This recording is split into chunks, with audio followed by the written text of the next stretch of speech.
इस गहन विश्लेषण में आपका बहुत बहुत स्वागत है। तो चलिए बिना किसी देरी के सीधे आज के विषय में गोता लगाते हैं।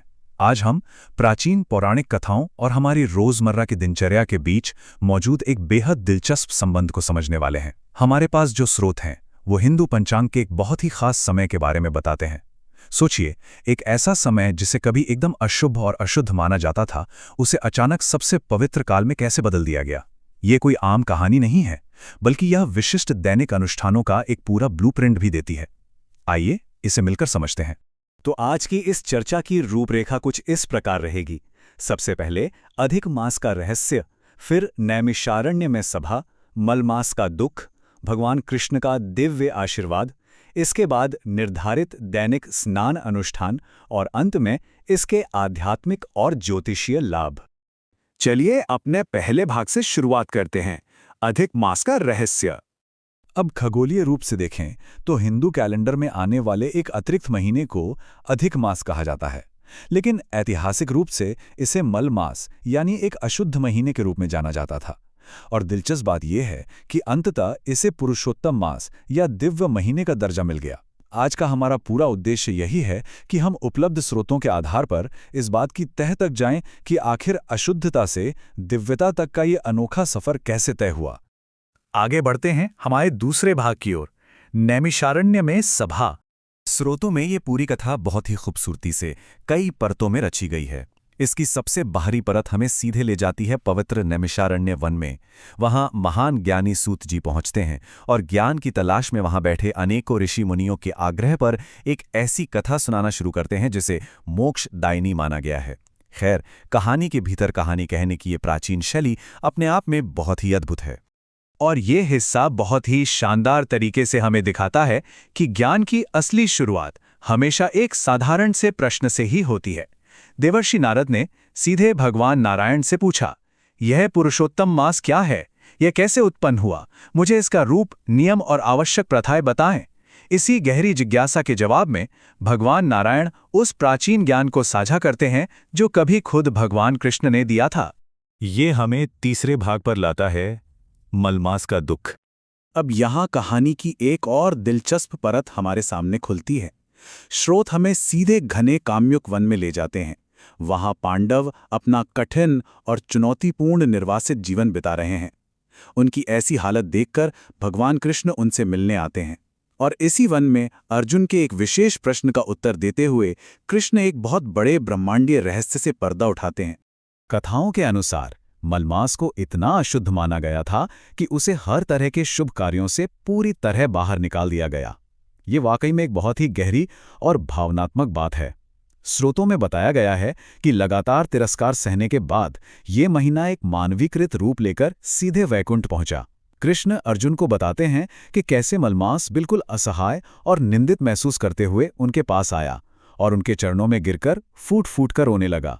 सोचिए, एक पूरे महीने के दुख और दर्द का ये कितना मार्मिक चित्रण है।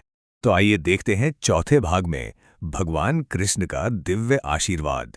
तो जब मलमास इस तरह रोते हुए कृष्ण के पास पहुंचा तो आगे क्या हुआ?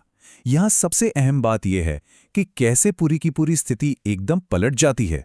जो मलमास पहले गंदा, निंदित और शुभ कार्यों के लिए सख्त वर्जित माना जाता था, भगवान कृष्ण ने उसे अपना खुद का नाम पुरुषोत्तम दे दिया। जो समय कभी सबसे ज्यादा अशुद्ध था, वो अब कृष्ण के सीधे आशीर्वाद से सबसे पवित्र और मोक्ष प्रदान करने वाला पुरुषोत्तम मास बन गया। ये सच में एक अभूतपूर्व बदलाव था।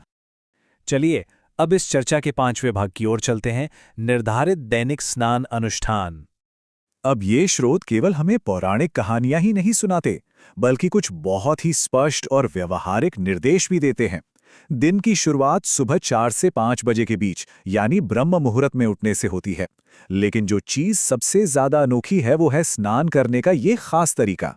निर्देशों में कहा गया है कि धूप में सुखाए गए आंवले के पाउडर को काले तिल के साथ मिलाया जाए, फिर उसमें गंगाजल या गुलाब जल डालकर एक पेस्ट या लेपन तैयार किया जाए और उसे शरीर पर लगाकर स्नान किया जाए। स्रोत इस विशिष्ट दिनचर्या का पालन करने पर बहुत ज्यादा जोर देते हैं। और ये अनुशासन केवल स्नान पर ही खत्म नहीं होता।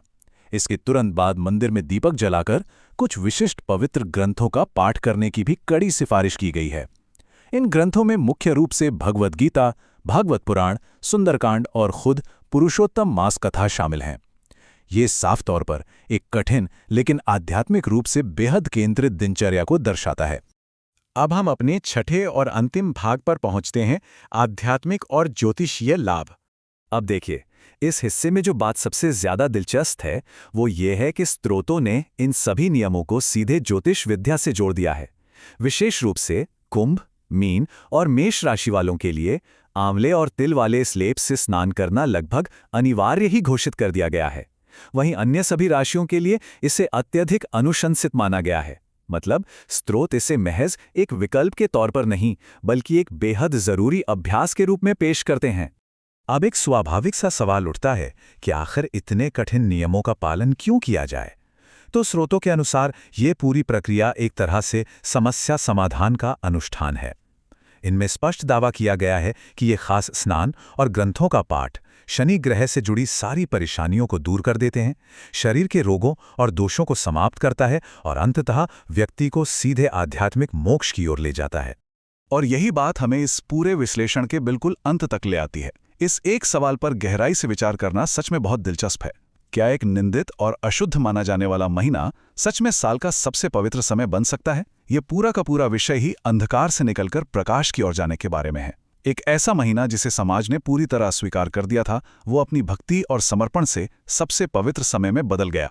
तो क्या ये संभव है कि जो भी इन अनुष्ठानों और कड़े अनुशासन का सच्चे मन से पालन करें, उसके जीवन में भी इसी तरह का एक पूर्ण और सकारात्मक रूपांतरण आ सकता है? ये एक ऐसा शक्तिशाली विचार है जो इन प्राचीन मिथकों और दैनिक अनुष्ठानों को आज के समय में भी बेहद प्रासंगिक बनाए रखता है। स्रोतों के इस विश्लेषण में हमारे साथ जुड़ने के लिए आपका बहुत बहुत धन्यवाद।